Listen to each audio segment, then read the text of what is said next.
Trial balance. Okay, first practice question है आपके सामने। From the following balances as on 31st March 2015, prepare trial balance of Ramesh Chand Manohar Lal. Capital, cash, commission का debit balance है। Purchases, drawings, furniture, bank debit balance है। Discount का debit balance है। Salary, creditors, motor car, rent, wages, debtors, advertisement, general expenses and opening stock and sales. ये आपको ledger account के balances दिए हुए हैं 31 मार्च 2015 को। स्टार्ट कीजिए, 10 मिनट का समय है आपके लिए। आपके पास 10 मिनट का समय है। प्रॉपर प्रेजेंटेशन के साथ करेंगे, प्रॉपर फॉर्मेट में। जो नहीं कर पाएगा अभी मैं राउंड पर आऊंगा।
कैपिटल जिसका होता है credit balance.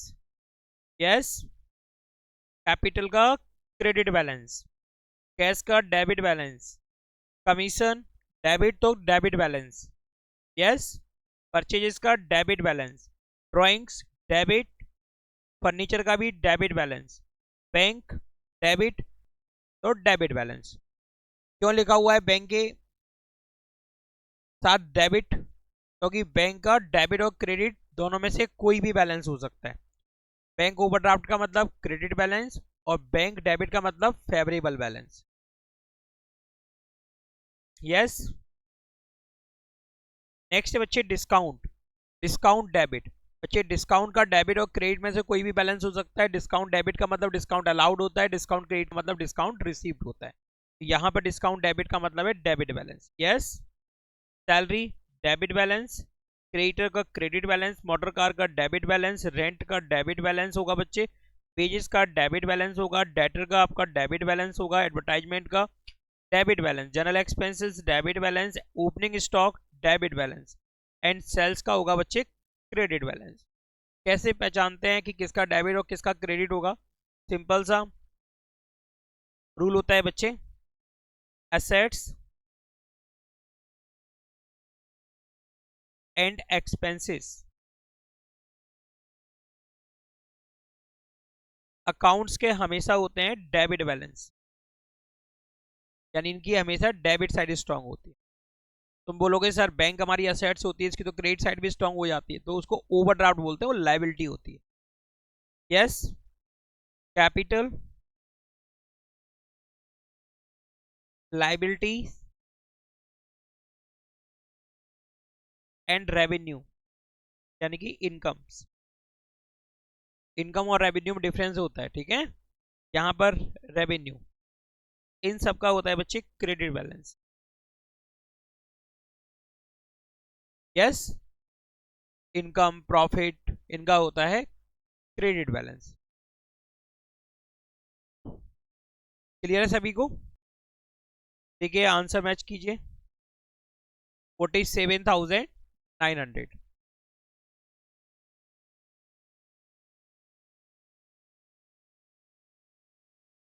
The following balances have taken have been taken from the books of a businessman prepare trial balance as on 30 June 2015। तुम बोलोगे सर ट्रायल बैलेंस अभी पिछले क्वेश्चन में तो 31 मार्च को बनाया था और यहाँ पे 30 जून को बना रहे हैं। तो ट्रायल बैलेंस बच्चे एक स्टेटमेंट है जो कि अर्थमेटिकल एक्यूरेसी को चेक करने के लिए बनाते हैं, और आप उसे मंथ के एंड में बना सकते हैं, क्वार्टर के एंड में बना सकते हैं, हाफ ईयर के एंड में बना सकते हैं, और आपका जो अकाउंटिंग ईयर है उसके एंड में भी बना सकते हैं। ठीक है ना? तो यहाँ पर आपको 30 जून 2015 को तैयार करना है ट्रायल बैलेंस। सैलरी गिवन है आपको, बिल्डिंग गिवन है, capital, bills payable, debtor, insurance, creditors, bills receivable, bank overdraft. Bank overdraft means bank का credit balance, commission receive, donation, purchases, sales, purchase return, sales return, cash in hand. Okay, complete करेंगे बच्चे। Trial balance समझने का तरीका वही होता है, assets और एक्सपेंसेस के डेबिट बैलेंस होते हैं, कैपिटल, लायबिलिटी, रेवेन्यू एक क्रेडिट बैलेंस होते हैं। तो आपको सबसे पहले यहाँ पे आइडेंटिफाई करना होगा कि कौन सा हमारा एसेट्स अकाउंट है, कौन सा एक्सपेंस अकाउंट है, कौन सा कैपिटल अकाउंट है, कौन सा लायबिलिटी अकाउंट है, कौन सा रेवेन्यू अकाउंट है। उसी के बेसिस पर हम डेबिट और क्रेडिट बैलेंसेस को समझेंगे और ट्रायल बैलेंस को तैयार करेंगे। देखिए सामने सैलरी, सैलरी का होता है डेबिट बैलेंस क्योंकि सैलरी हमारा एक्सपेंसेस है। सैलरी का होगा डेबिट बैलेंस क्योंकि सैलरी क्या है, एक्सपेंस। बिल्डिंग, बिल्डिंग का भी डेबिट बैलेंस होगा क्योंकि बिल्डिंग है एसेट्स अकाउंट। कैपिटल, कैपिटल का बच्चे होगा क्रेडिट बैलेंस क्योंकि कैपिटल हमारी क्या है, इंटरनल लायबिलिटी। कैपिटल क्या है, इंटरनल लायबिलिटी। ओके, कैपिटल है internal liability. Bills payable, bills payable भी हमारी है लायबिलिटी, इसलिए इसका होगा क्रेडिट बैलेंस। डेटर जिसका होगा डेबिट बैलेंस क्योंकि ये एसेट्स अकाउंट है। इंश्योरेंस एक्सपेंस होता है बच्चे इसलिए इसका डेबिट बैलेंस होगा। क्रेडिटर लायबिलिटी अकाउंट है इसलिए इसका क्रेडिट बैलेंस होगा। बिल्स रिसीवेबल एसेट्स है इसलिए इसका डेबिट बैलेंस होगा। बैंक ओवरड्राफ्ट लायबिलिटी है इसलिए इसका क्रेडिट बैलेंस होगा। कमीशन रिसीव्ड रेवेन्यू है इसलिए इसका क्रेडिट बैलेंस होगा बच्चे। डोनेशन एक्सपेंस है इसलिए इसका डेबिट बैलेंस होगा। परचेजेस का भी डेबिट बैलेंस रहेगा, ये परचेज क्या होता है, एक्सपेंस। सेल्स का क्रेडिट बैलेंस होगा। Purchase return decrease in expenses, decrease in expenses इसका क्रेडिट बैलेंस बनेगा। Sales return decrease in revenue इसका डेबिट बैलेंस होगा। कैश इन हैंड का डेबिट बैलेंस होगा क्योंकि ये एसेट्स है हमारे। ओके, इस तरह से आप बनाएंगे ट्रायल बैलेंस, और ट्रायल बैलेंस का टोटल होगा बच्चे 1,40,000 डेबिट बैलेंस कॉलम का भी और क्रेडिट बैलेंस कॉलम का। From the following balances of accounts of Paras prepare trial balance. यहां पर आपको capital, furniture, expenses, discount allowed, cash, purchases, building, tax, salaries, debtors, printing and stationery, discount received, creditors and sales account के balances given है, आपको बनाना है trial balance. From the following balances of accounts of Paras prepare trial balance. तो बच्चे capital जिसका है credit balance, furniture debit balance, क्योंकि ये एसेट्स अकाउंट है। एक्सपेंस का डेबिट बैलेंस क्योंकि ये एक्सपेंस अकाउंट है। डिस्काउंट अलाउड का डेबिट बैलेंस क्योंकि ये भी एक्सपेंस है। कैश का भी डेबिट बैलेंस होगा बच्चे, ये असेट्स अकाउंट है। परचेजेस का डेबिट बैलेंस होगा, ये एक्सपेंस अकाउंट है। बिल्डिंग डेबिट बैलेंस होगा, बिल्डिंग एसेट्स अकाउंट है। टैक्स एक्सपेंस है इसलिए इसका डेबिट बैलेंस होगा। सैलरी का भी डेबिट बैलेंस होगा, डेटर का भी डेबिट बैलेंस होगा। सैलरी एक्सपेंस है और डेटर एसेट्स है। प्रिंटिंग एंड स्टेशनरी एक्सपेंस है इसलिए इसका डेबिट बैलेंस होगा। डिस्काउंट रिसीव्ड रेवेन्यू है इसलिए इसका क्रेडिट बैलेंस रहेगा। क्रेडिटर का भी क्रेडिट बैलेंस होगा क्योंकि ये लायबिलिटी, और सेल्स रेवेन्यू है इसलिए इसका क्रेडिट बैलेंस रहेगा। देखिए आंसर होगा इसका 32,000। Prepare trial balance from the following balance in the books of Sunita. Capital, loan, creditors, bills payable, bank overdraft, rent, building, machinery, debtors, bills receivable, stock, cash and bank. Prepare करेंगे trial balance.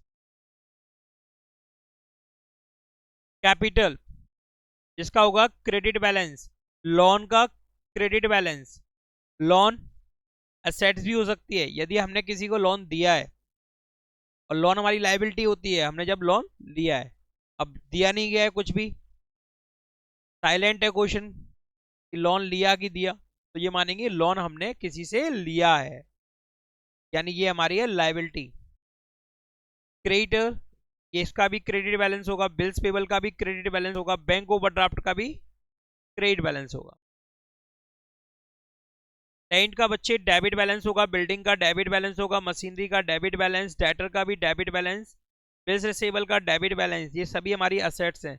Stock का भी debit balance, cash का debit balance, और bank balance दिया हुआ है 10,000 rupees का भी डेबिट बैलेंस होगा। तुम बोलोगे सर यहाँ बैंक ओवरड्राफ्ट भी गिवन है और बैंक बैलेंस भी गिवन है, ऐसा कैसे हो सकता है? बिल्कुल हो सकता है, क्योंकि एक एंटिटी के कई बैंक में अकाउंट हो सकते हैं। किसी बैंक में डेबिट बैलेंस है तो किसी बैंक में ओवरड्राफ्ट बैलेंस है। क्लियर? मैच कीजिए। Very good. आंसर होगा 6,30,000। The following trial balance is not correct, prepare corrected trial balance. आपको करेक्टेड ट्रायल बैलेंस बनाना है। गिवन है cost of the good sold. बच्चे जब भी cost of good sold given होता है उसका मतलब होता है opening stock plus purchases, net purchases plus data expenses minus closing stock. जब ये सारे आइटम आपस में एडजस्ट हो जाते हैं तो एक नया एलिमेंट, नया अकाउंट आ जाता है जिसका नाम होता है कॉस्ट ऑफ गुड सोल्ड। तो ये कॉस्ट ऑफ गुड सोल्ड आपने कैलकुलेट किया होगा, आपने ओपनिंग स्टॉक लिया होगा जिसमें आपने प्लस किया होगा नेट परचेजेस, प्लस किया होगा डायरेक्ट एक्सपेंसेस, माइनस किया होगा क्लोजिंग स्टॉक। यस, जब आपको इस तरह से ये दिया होता है तो आप भाई कॉस्ट ऑफ गुड सोल्ड को ट्रायल बैलेंस में लिखते हैं, आप क्लोजिंग स्टॉक को भी ट्रायल बैलेंस में लिखते हैं क्योंकि वो एडजस्ट हो चुका होता है, कॉस्ट ऑफ गुड सोल्ड में माइनस हो चुका होता है। नहीं तो वो कहाँ दिखाई देता है? आउटसाइड, ट्रायल बैलेंस के बाहर दिखाई देता है। तो यहाँ पे आप देखेंगे कि debtor, creditor, machinery, opening stock, ये जो ट्रायल बैलेंस है वो करेक्ट नहीं है। तभी तो आपको कॉस्ट ऑफ गुड सोल्ड दिया है, क्लोजिंग स्टॉक भी दिया है और साथ में ओपनिंग स्टॉक भी ट्रायल बैलेंस के अंदर दे दिया गया है। सैलरी एंड रेंट है, आपको सेल्स दिया हुआ है, कैपिटल दिया हुआ है। मैं ये बोलना चाह रहा हूँ तुमसे बच्चे कि आपको कॉस्ट ऑफ गुड सोल्ड पता है, आपको क्लोजिंग स्टॉक पता है और आपको ओपनिंग स्टॉक पता है, ठीक है ना? ये वैल्यूज आपको पता है ना आपको? तो भाई हम कॉस्ट ऑफ गुड सोल्ड का फॉर्मूला लगा लेते हैं, जो क्या होता है opening stock plus net purchases plus minus closing stock, यही तो होता है। अब भाई यहाँ पर आपको परचेज रिटर्न से रिलेटेड कोई इंफॉर्मेशन नहीं है, डायरेक्ट एक्सपेंसेस से रिलेटेड भी कोई इंफॉर्मेशन नहीं है, तो इस केस में आप यहाँ पर लिख सकते हैं opening stock plus purchases minus closing stock. Yes, आपको कॉस्ट ऑफ गुड सोल्ड पता है जो कि है 75,000। आपको ओपनिंग स्टॉक पता है जो कि है 30,000। आपको परचेजेस नहीं पता है। यस, आपको क्लोजिंग स्टॉक पता है जो कितना है बच्चे 20,000। जिस तरह से आप ट्रायल बैलेंस बनाते हैं उसी तरह से ट्रायल बैलेंस बनाना। आप यहाँ पे परचेज की वैल्यू फाइंड कर लेना। यस, परचेजेस की वैल्यू आप यहाँ पर आप कैलकुलेट कर लेंगे। 75,000 माइनस 10,000 यानी कि 65,000। ये क्या है बच्चे परचेजेस। क्लियर? आपको परचेजेस भी पता है, आपको ओपनिंग स्टॉक भी पता है ना। हेलो, तो यहाँ पर आप ट्रायल बैलेंस बनाएंगे जिसमें आप कॉस्ट ऑफ गुड्स सोल्ड को नहीं लिखेंगे और ना ही क्लोजिंग स्टॉक को लिखेंगे। क्लोजिंग स्टॉक को कहाँ लिखेंगे आउटसाइड। आप डेटर को लिखेंगे डेबिट में, क्रेडिटर को लिखेंगे आप क्रेडिट में, मशीनरी को लिखेंगे डेबिट में, ओपनिंग स्टॉक को लिखेंगे डेबिट में, और जो परचेजेस है ना इसको भी लिखेंगे आप डेबिट में। सैलरी को लिखेंगे आप डेबिट में, सेल्स को लिखेंगे क्रेडिट में, और कैपिटल को लिखेंगे क्रेडिट में। यस, क्लियर सभी को? छोड़ क्या दिया? कॉस्ट ऑफ गुड्स सोल्ड और क्लोजिंग स्टॉक। तो कॉस्ट ऑफ गुड्स सोल्ड तो हमको मेंशन करना ही नहीं है, लेकिन हम नोट डाल के नीचे अपने ट्रायल बैलेंस बनाने के बाद जरूर लिखेंगे क्लोजिंग स्टॉक ₹20,000। बात सबको समझ में आई? जल्दी से बनाइए ट्रायल बैलेंस। तो इसका आंसर बनेगा बच्चे, ठीक है ना, इसको स्टेटमेंट फॉर्म में ऐसे भी कर सकते हैं। आपने सीधे सीधे फॉर्मूला फॉर्म में कर दिया, ऐसे भी लिख सकते हैं तरीके से। पहले क्या लेंगे क्लोजिंग स्टॉक और उसमें ऐड करेंगे आप क्या cost of goods sold. Yes, और माइनस कर देंगे ओपनिंग स्टॉक, क्या आ जाएगा परचेजेस। चलिए नेक्स्ट क्वेश्चन देखिए।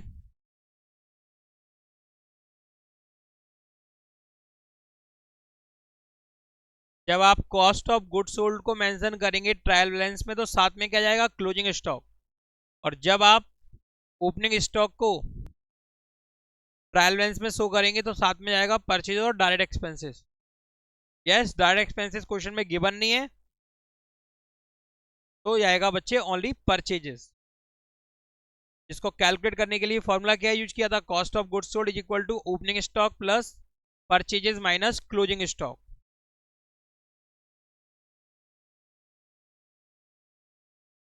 देखिए, जब आप परचेजेस के साथ में परचेजेस और ओपनिंग स्टॉक को मेंशन करेंगे ट्रायल बैलेंस में तो आपको परचेज की वैल्यू निकालनी पड़ेगी जो कि होगी 1000, कितना होगी बच्चे 3250। Yes, complete.